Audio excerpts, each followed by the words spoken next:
محمد وسلم سر الفاتحة.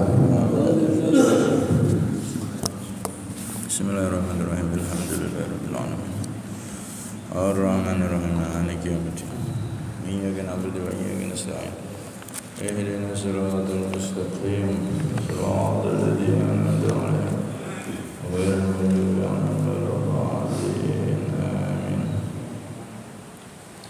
بسم الله والحمد لله والصلاة والسلام على رسول الله سيدنا محمد بن عبد الله وعلى آله وصحبه ومن والاه ولا حول ولا قوة إلا بالله.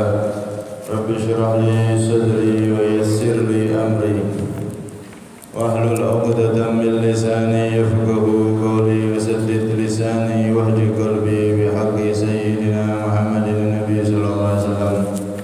دستوركم يا أهل الدرك ويا أهل الباطن ويا أهل النوبة ويا أهل النور. أما بعد. Jamaah Masjid Nurul Qamar semuanya yang dirahmati oleh Allah Subhanahu wa taala, alhamdulillah. Allah Subhanahu wa taala mengizinkan kita kembali untuk sama-sama beriktikaf di masjid yang mulia ini dan untuk sama-sama duduk menghidupkan ilmunya Nabi sallallahu alaihi wasallam. Semoga duduknya kita ini kelak membuahkan duduknya kita bersama Rasulullah di surganya Allah Subhanahu wa taala, dan semoga kita semua diberi umur panjang, sehat walafiat, selamat dunia akhirat, nanti ketika meninggal diberi kesempurnaan husnul khatimah. Amin Allahumma amin. Hadirin hadirat semuanya yang dirahmati oleh Allah Subhanahu wa taala. Kita masuk pada hadis yang ke-31. Qala al-musannif radhiyallahu anhu wa nafa'ana bi fid dharain amin. An Abil Abbas, dari sahabat Abil Abbas Sahl bin Sa'ad As-Sa'idi, yaitu Sahal bin Sa'ad As-Sa'idi radhiyallahu anhu, semoga meridai Allah anhu dari beliau. Hadis yang ke-31 ini diriwayatkan dari seorang sahabat yang mulia yang bernama Sahal bin Sa'ad As-Sa'idi. Beliau dijuluki Abul Abbas karena punya anak yang namanya Abbas.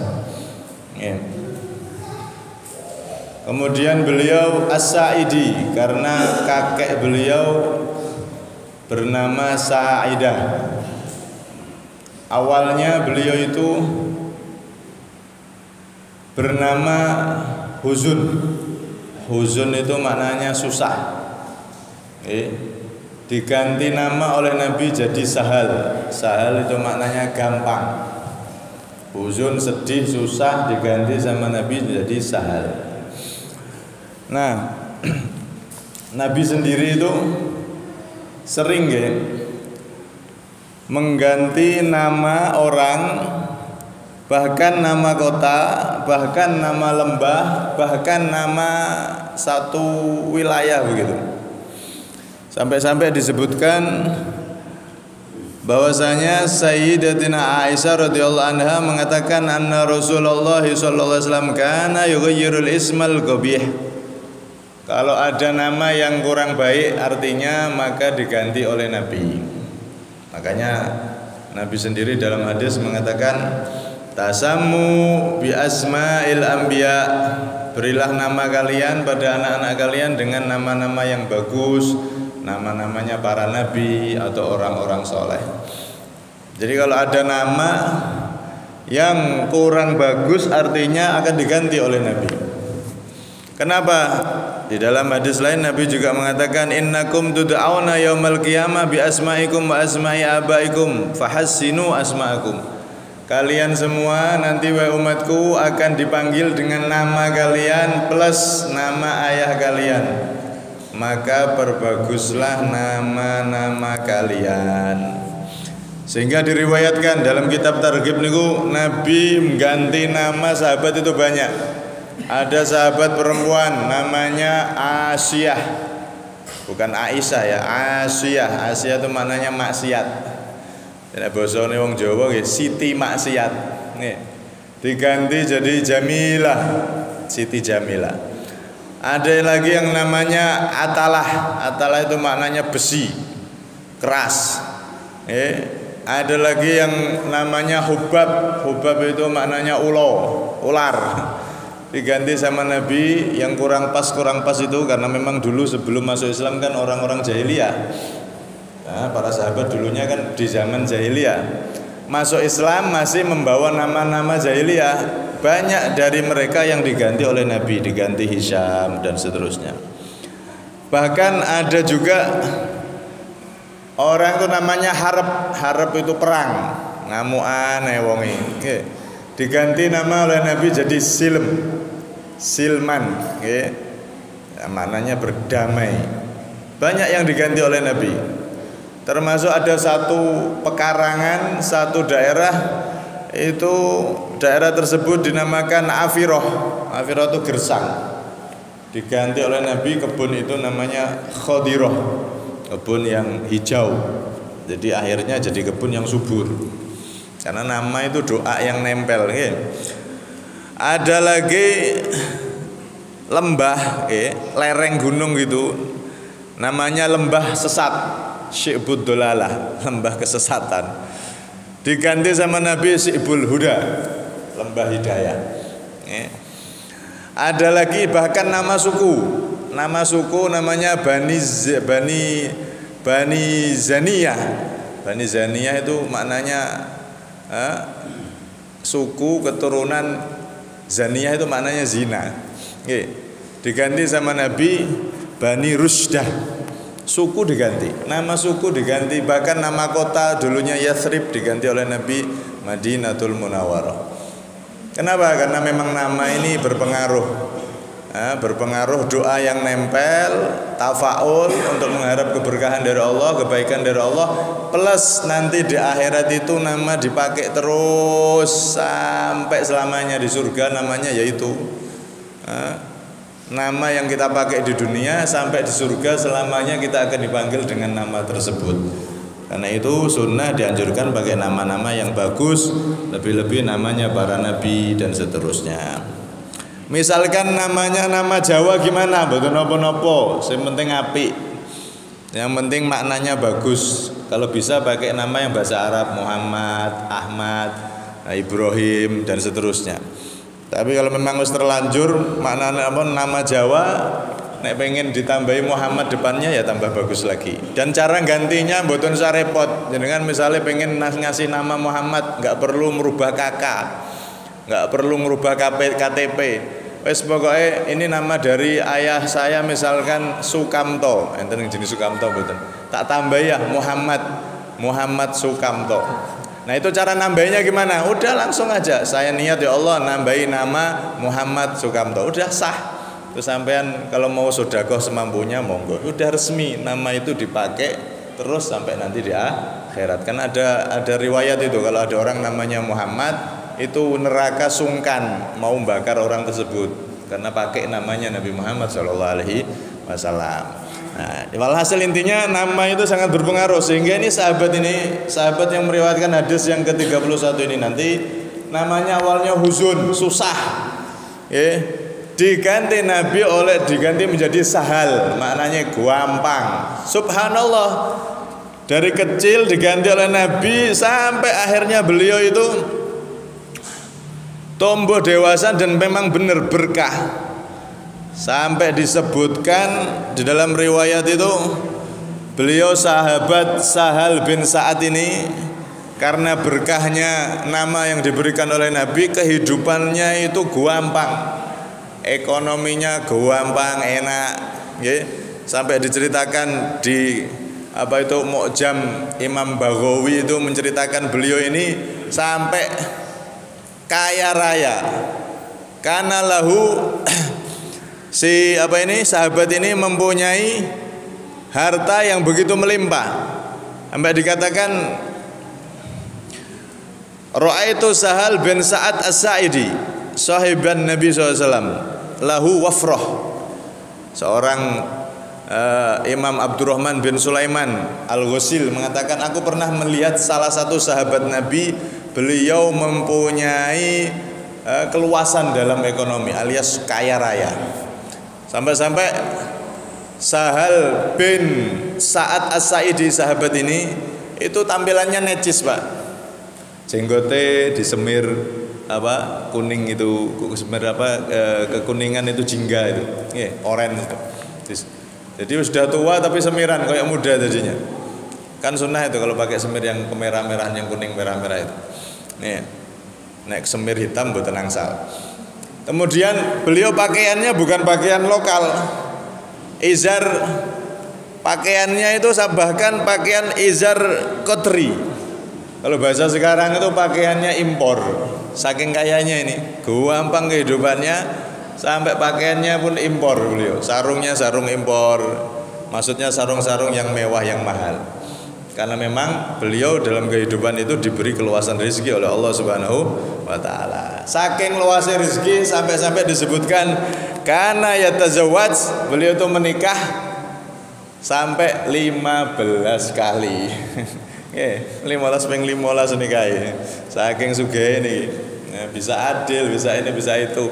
Tidak tahu nih 15 ini ya tentunya giliran, mungkin meninggal atau cerai, nikah sampai terhitung seumur hidup beliau itu 15 istri terhitung dalam riwayat itu.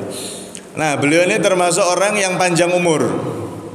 Orang yang panjang umur, umurnya sampai 96 tahun. Beliau wafat di tahun 91 Hijriah. Ketika Rasulullah wafat, saat itu beliau berumur 15 tahun. Jadi sahabat muda banget ini.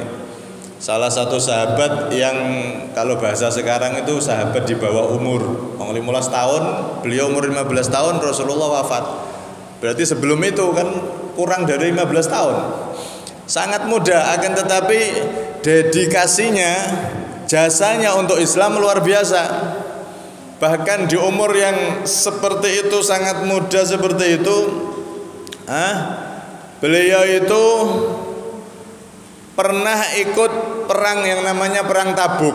Perang Tabuk itu termasuk perang yang paling sulit karena persediaan makanan, minuman dan lain-lain itu sampai minim sekali. Bahkan ada riwayat itu, saya pernah diceritai guru saya, cuman saya belum pernah lihat kitabnya dari mana. Ketika perang Tabuk ini saking krisis makanan dan minuman, air tidak ada, sampai kotoran onta itu kotorannya diperes, diambil airnya, darurat untuk minum. Nah, dari peristiwa itulah disimpulkan oleh para ulama ahli fikih, kalau darurat sesuatu yang najis itu jadi boleh. Ada orang darurat kelaparan, enggak makan mati ini, bahaya ini. Adanya bangkai, makan enggak apa-apa, bangkai jadinya halal. Tapi sak cukupe, ojo engko mangan bangkai sekira nutup nyawa, sudah kuat, enggak gemeter badannya, bisa hidup, nyambung hidup, udah berhenti. Ojo keterusan. Bangkai sak warke sisan wae. Nah, iki ngambil kesempatan dalam kesempitan itu, Sesuatu yang darurat jadinya boleh. Dan bahkan dalam fikih itu sampai-sampai disimpulkan dari riwayat ini, kotoran hewan yang bisa dimakan itu ada sebagian ulama yang mengatakan enggak najis. Yang bisa dimakan contohnya apa? Ya sapi, kambing, onta, ini termasuk tadi yang diperes anunya. Kotoran dari hewan yang bisa dimakan termasuk ayam, itu ada sebagian ulama yang mengatakan tidak najis. Tapi ini pendapat yang sangat lemah, cuman untuk diketahui saja, nggak boleh diamalkan. Untuk pelajaran toh, mboten asal diamalno. Setelah ini Pak pulang mari ngono pitik nembelek sembarang wis gak apa-apa, enggak najis dari Ustaz. Repot ini. Ini cuman baina ahli ilmi, maksudnya ada ahli ilmu yang seperti itu, cuman itu pendapat yang lemah, nggak boleh kita pakai. Ya. Kecuali darurat seperti ini kasus ini tadi, perang nggak ada air minum sampai kotoran onta diperes. Ya. Darurat, orang kalau nggak makan mati, adanya bangkai boleh. Ketika darurat boleh dipakai seperti itu. Pendapat-pendapat yang lemah baru boleh dipakai. Nah, perang Tabuk itu beliau ikut, sampai ikut perang Tabuk, bahkan beliau saat itu mengatakan apa? Beliau menyebutkan di saat-saat yang seperti itu, beliau menceritakan, saya dulu ikut perang Tabuk, saat itu saya masih sangat belia, sehingga tugas saya melayani para pasukan, para sahabat-sahabat yang perang itu. Jadi saya yang melayani, menyiapkan minumnya, menyiapkan tali kudanya, menyiapkan pelana dan lain-lain. Saya yang melayani para pasukan, para sahabat yang berperang itu. Karena masih sangat muda, ikut dalam rombongan perang, disuruh oleh Nabi untuk jadi pelayan para sahabat yang membutuhkan layanan. Ini beliau sejak kecil sudah ikut berjuang bersama Nabi SAW, bahkan di bawah umur tadi itu. Nah, Nabi wafat beliau umurnya 15 tahun. Ini kejadian-kejadian sebelum itu banyak, termasuk salah satunya adalah ketika beliau mengikuti perginya Nabi dan para sahabat untuk peperangan Tabuk atau yang lainnya, beliau juga sering ikut. Sehingga dari beliau ini banyak riwayat-riwayat yang tidak diketahui oleh sahabat diketahui oleh beliau. Di antaranya satu malam pas dalam rombongan habis dari mana begitu, malam-malam istirahat semua di tengah jalan. Nabi Muhammad SAW saat itu bangun tengah malam, pengen hajat ngambil air wudhu. Namanya di tengah padang pasir, nggak kayak sekarang orang dakwah kemana, ke sana kemari ya, hotel enak, atau kemana, nginep di rumahnya panitia enak, difasilitasi, tidurnya enak, kamar mandinya enak, makanan enak. Sebetulnya kita orang kalau zaman sekarang ini bukan dakwah aslinya, penikmat dakwah. Wong dakwah saat ini kalau yo nikmate pol, diundang, difasilitasi, kalau jauh disuruh nginep, bahkan hotel, pulang pergi ditiketi. Enak zaman sekarang. Kalau dulu yang rintis dakwah Nabi Muhammad, makanya orang-orang yang ahli dakwah itu, itu memang harus sering kita itu baca istighfar, astagfirullah, karena memang itu ketika kita semua ini penikmat dakwahnya Nabi. Ya bukan hanya para ulama, kita semua ini penikmat dari dakwahnya Nabi, dakwahnya para sahabat, yang mana mereka dulu berjuang mati-matian sampai tersebar agama ini sampai di daerah kita sampai sekarang. Kita semua penikmat dari dakwahnya Nabi. Nah ini mereka saat itu keadaannya seperti itu, tidur, kemah, tenda seadanya. Nah Rasulullah saat itu pengen hajat. Pas hajat ngambil air wudhu, tiba-tiba ada seseorang sahabat yang ngasih satir, megang kain gitu dibuat satir. Nabi pas hajat, pas wudhu dihadangi dengan satir, biar tidak kelihatan orang atau sahabat yang masih terjaga. Jadi maksudnya biar terlindungi begitu Nabi pas hajat itu, biar privasinya ada. Maka Nabi saat itu kaget tuh, siapa ini? Ngasih halangan gitu, ngasih satir. Maka dijawab, ammuka ya Rasulullahil Abbas, aku pamanmu wahai Nabi, yaitu Abbas, pamannya sendiri ternyata. Oh, jenengan paman. Akhirnya setelah itu selesai hajat, Rasulullah mendoakan, Allahumma, wahai Allah, ustur al-Abbas wa waladal Abbas minan nar. Wahai Allah, sebagaimana pamanku menutupi aku ketika aku buang hajat, maka tutupi dia dan anaknya, keturunannya, satir, halangi dia dan anaknya dari siksa api neraka. Ini kejadian ini gak ada yang tahu. Nah saat itu sahabat Sahal bin Sa'ad ini masih muda, masih di bawah umur tadi, melihat ini. Dan beliau yang menceritakan ini di tengah malam, ada Sayyidina Abbas berkhidmah kepada Rasulullah SAW, dan saksinya adalah sahabat Sahal bin Sa'ad ini tadi. Termasuk juga beliau saat itu masih sangat muda, di bawah umur, menjadi saksi tafsiran Al-Quran Tafsiran Al-Quran itu ada saksi-saksinya. Di antaranya salah satunya beliau ketika Allah berfirman, la masjidun ussisa 'alat taqwa. La masjidun ussisa 'alat taqwa. Itu kan ada ayat itu. Masjid yang didirikan dengan pondasi ketakwaan. Apa yang dimaksud dengan masjid ini? Maka saat itu ada orang yang sahabat yang berbeda pendapat. Akhirnya dua orang ini ada yang mengatakan yang dimaksud masjid ussisa 'ala taqwa, masjid yang dipondasi dengan dasar ketakwaan adalah Masjid Nabawi. Yang satunya bukan, masjid yang pertama dibangun Nabi yaitu Masjid Quba. Yang dimaksud di ayat itu adalah Masjid Quba. Maka dua orang ini berselisih. Enggak, Masjid Nabawi. Masjid Nabawi walaupun masjid bukan masjid pertama yang dibangun oleh Nabi Muhammad kan SAW, beliau itu membangun masjid pertama kan Masjid Quba. Setelah itu sampai di Madinah beliau bangun masjid lagi, Masjid Nabawi. Nah, yang dimaksud la masjidun ussisa 'ala taqwa, masjid yang didirikan atas dasar ketakwaan, ini masjid apa? Yang satu sahabat ngeyel, itu Masjid Quba. Yang satunya nggak bisa, ini yang dimaksud Masjid Nabawi. Dilaporkanlah kepada Rasulullah SAW. Nah, ini disaksikan oleh beliau sahabat Sahal bin Sa'ad. Saat itu Nabi menjawab, masjidi hada, yang dimaksud itu adalah masjidku ini, yaitu Masjid Nabawi. Cuman di riwayat lain Ibnu Abbas pernah juga tanya ke Nabi dan Nabi menjawab la masjidun ussisa 'ala taqwa, di ayat itu adalah Masjid Quba.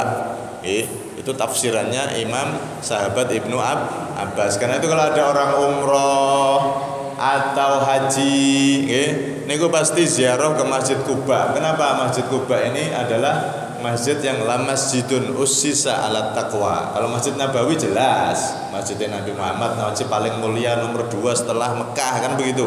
Nah, masjid setelah itu yang dapat nilai kemuliaan ya diantaranya Masjid Quba. Kalau urutannya Masjidil Aqsa dulu, baru masjid yang lain, dan diantaranya yang paling utama adalah Masjid Quba karena dia yang dimaksud, salah satu tafsir yang dimaksud la masjidun ussisa 'ala taqwa adalah Masjid Quba. Nah, ini saat itu disaksikan oleh beliau yang masih kecil, dan beliau merekam itu ibarat kayak rekaman itu. Dalam usia yang begitu kecil, semua kejadian yang beliau alami dengan Nabi SAW dan para sahabatnya direkam oleh sahabat Sahal bin Sa'ad As-Sa'idi ini. Saat itu beliau masih dalam keadaan belia kecil. Karena itu beliau ini orang yang jasanya besar terhadap Islam, termasuk kejadian yang direkam oleh beliau yang terlewat dari rekaman sahabat yang lain. Beliau ini kan anak kecil Mas Yan, jadi beliau suka ke masjid, lihat sahabat-sahabat yang tua-tua, Sayyidina Abu Bakar, Sayyidina Umar, Sayyidina Utsman, Sayyidina Ali. Itu diperhatikan sama beliau. Di saat umur segitu para sahabat banyak yang masih main-main, tapi beliau ngerekam itu istiqomahnya para sahabat, istiqomahnya para sahabat-sahabat besar. Sayyidina Abu Bakar itu bagaimana, sampai beliau mengatakan kana Abu Bakrin la yaltafitu fi sholatih. Aku lihat di zaman itu Sayyidina Abu Bakar radhiyallahu anhu, beliau itu kalau sholat tidak pernah tolah-tolah, tidak pernah gerak, tangannya, apanya tidak pernah gerak. Itu direkam oleh beliau. Saya kalau lihat Sayyidina Abu Bakar sholatnya paling khusyuk, tangannya gatel apa tidak pernah kerok-kerok, tidak pernah gerak, tidak pernah apa, khusyuk beliau kalau sholat, diam. Kalau sudah sholat kayak patung sudah. Dan kejadian ini, keistiqomahan Sayyidina Abu Bakar ini direkam oleh beliau, diceritakan oleh beliau, yang mana ini rekaman ini nggak diperhatikan oleh sahabat yang lain. Beliau merhatikan Sayyidina Abu Bakar kalau sudah di masjid sholat itu wis kayak patung, Allahu Akbar, khusyuk, ndak gerak, ndak apa. Geraknya ya pas ruku, pas i'tidal, geraknya gerakan sholat. Tapi selain gerakan sholat, khusyuknya luar biasa. Bahkan andaikan ada burung menghinggap di atas kepala beliau, maka burung itu nggak akan tahu kalau itu manusia. Saking tenangnya Sayyidina Abu Bakar, saking khusyuknya Sayyidina Abu Bakar radhiyallahu anhu ketika sholat. Dan ini direkam oleh beliau, sejarah-sejarahnya para sahabat-sahabat besar itu radhiyallahu anhu. beliau itu punya ayah namanya Sa'ad. Sa'ad ini juga sahabatnya Nabi SAW. Jadi bapaknya sahabat, beliau juga sahabat. Bapak anak sahabat Nabi SAW. Dua-duanya jadi sahabat.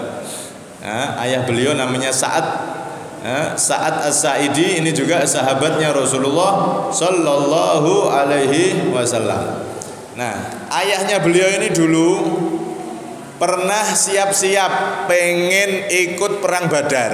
Perang Badar kan perang pertama dalam Islam, ya, atau perang terbesar dalam Islam. Terjadi 2 kali itu, ada Badar Sugro, ada Badar Kubro.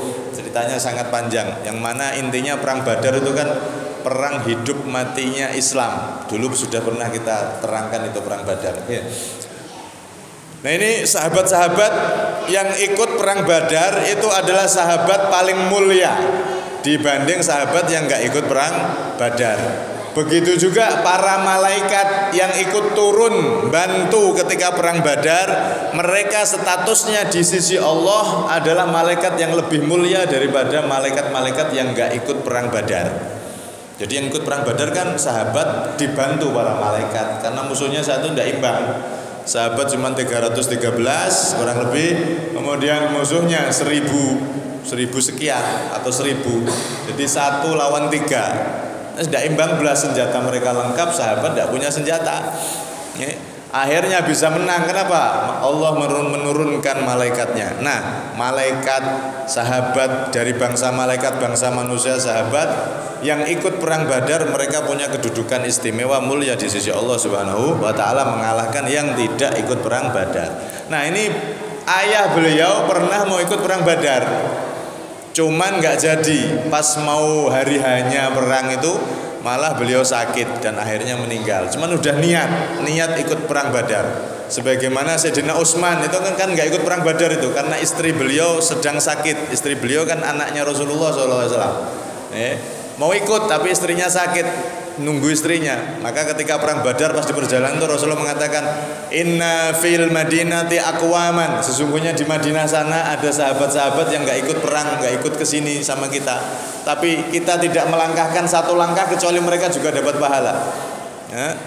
Kenapa? Karena mereka terhalangi oleh udur, sakit dan lain-lain. Mereka udah niat ikut tapi ada halangan. Maka yang niat ikut pun itu tertulis menjadi orang-orang yang ikut perang Badar. Nah, ini beliau, ayah beliau orang yang ingin ikut perang Badar, tapi kemudian saat mau hari hanya malah sakit dan akhirnya wafat. Radhiyallahu anhum wa ardhahum. Nah, ini beliau dua-duanya sahabat. Makanya di sini ada catatan dari syarahnya itu. Ini yang paling pantas itu radhiyallahu anhuma. Semoga Allah meridhoi sahabat Sahal dan juga ayahnya. Jadi pakainya radhiyallahu anhuma. Kalau 2 orang itu doa untuk radhiyallahu anhuma itu doa domirnya tasniyah, doa untuk 2 orang. Kenapa? Karena ayah dan anak sama-sama sahabatnya Rasulullah Shallallahu Alaihi Wasallam. Tapi di sini Imam Nawawi memakai 1 radhiyallahu anhu ya karena fokus pada yang meriwayatkan hadis ini. Nah, apa hadisnya yang diriwayatkan oleh beliau? Insya Allah akan kita bahas di pertemuan selanjutnya. Oke, semoga kita semua diberi panjang umur, sehat walafiat. Amin Allahumma amin. Kesimpulannya saya simpulkan, oke, 1, nama itu kalau punya arti jelek atau kita tidak tahu artinya lebih baik diganti. Dan cara ganti tidak perlu ganti semua KTP KK, tidak perlu. Kalau itu memang kesulitan ganti itu ya diganti biasa aja, masa saya mengganti niat ganti atau ditambahi. Itu sunnah dianjurkan oleh Nabi Shallallahu Alaihi Wasallam. Kemudian yang kedua pelajarannya adalah jadikan anak-anak kita itu orang-orang yang hobi dari kecil untuk berkhidmah untuk agamanya Nabi.